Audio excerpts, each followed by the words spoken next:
Hi viewers எல்லாம் எப்படி இருக்கீங்க? இன்றைக்கி நம்ம ஒரு முக்கியமான மூலிகை செடியை பற்றி தான் பார்க்க போகிறோம். இது எல்லா நர்சரி கார்டன்லேயுமே கண்டிப்பாக இருக்கும்.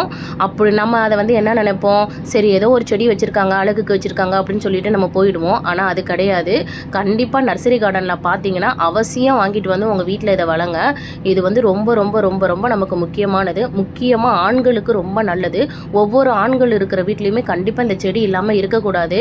ஏன்னா இந்த நாளை நான் பயனடைஞ்சிருக்கேன். அதனால தான் நான் உங்களுக்கு சொல்கிறேன். என்னோட கணவருக்கு சிறுநீரகங்களில் கல் பிரச்சனை இருந்துச்சு. அதுக்காக நான் மெடிசன்ஸ் நான் வெளியிலலாம் எடுத்தேன். ஆனாலுமே அவருக்கு அந்த பெயினோ எதுவும் போகலை. அதுக்கப்புறம் தான் இந்த செடியை பற்றி நான் சர்ச் பண்ணி பார்த்தேன்.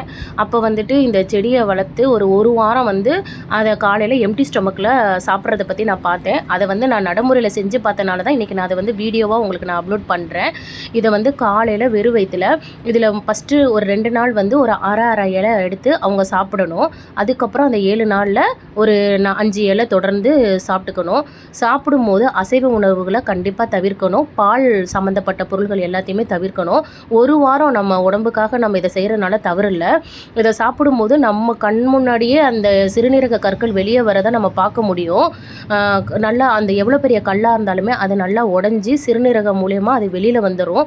சிறுநீரக கற்களுக்கு இது மட்டும் மருந்து இல்லை, இன்னமும் இருக்குது. ஞான நெருஞ்சுன்னு சொல்லுவாங்க. நம்ம கிராமப்புறங்களில் போகும்போது அந்த வயல்வெளியில் அந்த சாலையோர ரோடுகளில் ஓரங்கள்லாம் கண்டிப்பாக அது இருக்கும். அது ஒரு காய் மாதிரி முள்ளோடு இருக்கும். அந்த யானை நெறிஞ்சை பறிச்சுட்டு நல்லா அலசி நம்ம நீராகாரம் இருக்குது பார்த்திங்களா, அதில் முதல் நாள் நைட்டே போட்டுறணும். காலையில் எந்திரிச்சு வெறும் வயிற்றில் எடுக்கும்போது அது ஒரு ஆயில் கன்சிஸ்டன்ஸோடு இருக்கும். அதை அவங்க எம்டி ஸ்டொமக்கில் குடிக்கும் போதும் தொடர்ந்து ஒரு 3 நாள் 4 நாள் அவங்க எந்த ஒரு காரியம் செஞ்சாலும் ஒரு 3 நாள் செய்யும்போது கண்டிப்பாக சக்ஸஸ் இருக்கும். நம்ம ஒரு நாள் செஞ்சுட்டு இது என்ன இப்படி இருக்குது, ஒரு வளவலன்னு இருக்குது அப்படிலாம் நினச்சோம்னா நம்ம உடம்பை நம்மளால் எதுவும் கவனிச்சிக்க முடியாது.